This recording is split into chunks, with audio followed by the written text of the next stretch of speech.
സദസ്സിന് വന്ദനം. ഞാൻ നിതാര മുരളി, UKG-യിൽ പഠിക്കുന്നു. ഞാൻ ഇന്നിവിടെ പറയാൻ പോകുന്നത് കുടുംബത്തെക്കുറിച്ചാണ്. കൂടുമ്പോൾ ഇമ്പമുള്ളതാണ് കുടുംബം.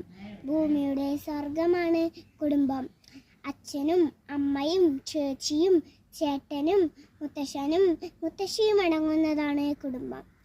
മറ്റുള്ളവരെ സ്നേഹിക്കാനും ബഹുമാനിക്കാനും നാം ആദ്യം പഠിക്കുന്നത് കുടുംബത്തിൽ നിന്നാണ്. എല്ലാവരുടെയും ഇഷ്ടമാണ് കുടുംബം. സ്നേഹത്തിൻ്റെ ഉറവിടമാണ് കുടുംബം. അറിവിൻ്റെ വിദ്യാലയമാണ് കുടുംബം. കുടുംബത്തിൽ നിന്ന് ലഭിക്കുന്ന അറിവുകൾ നിങ്ങളുടെ ജീവിതത്തെ പ്രകാശപൂരിതമാക്കട്ടെ. ഇന്നാർക്കും മുത്തശ്ശൻ്റെയും മുത്തശ്ശിൻ്റെയും കൂടെ കൂടാൻ താല്പര്യമില്ല. എല്ലാവരും മൊബൈൽ ലോകത്താണ്. ഞാനും എൻ്റെ അച്ഛനും അമ്മയും മുത്തശ്ശനും മുത്തശ്ശിയും അടങ്ങുന്നത് എൻ്റെ കുടുംബം. എൻ്റെ കുടുംബമാണ് എൻ്റെ വിജയം. നന്ദി, നമസ്കാരം.